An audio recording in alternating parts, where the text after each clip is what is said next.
Our positions do not coincide with Brazil on the matters of Venezuela. I'm saying that openly. We've spoken about that on the phone with the day before yesterday with the president of Brazil. Have very good and I believe friendly relations. Venezuela is fighting for its independence, for its sovereignty.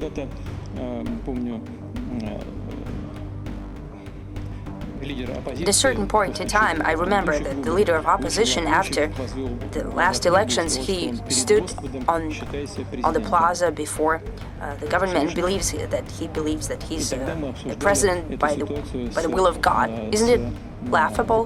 But if you discuss this situation with the leadership of the U.S., well, they've supported that opposition leader. They continue to do that.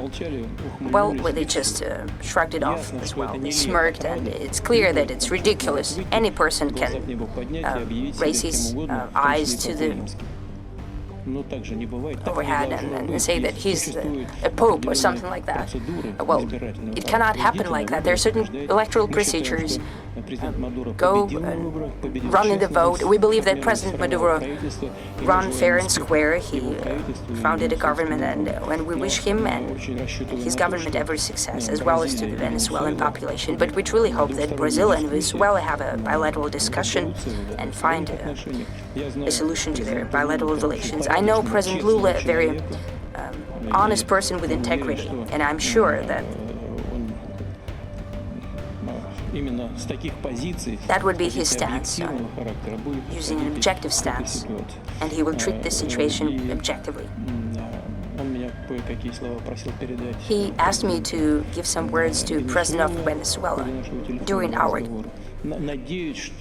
telephone conversation, and I hope that the situation will even out.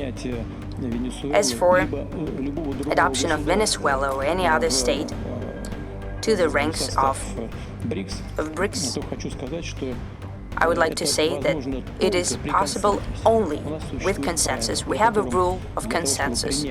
In order to adopt new candidates to the organization, to the association of Brics, we need an agreement of all participants of this group. It's impossible to do this step without consensus.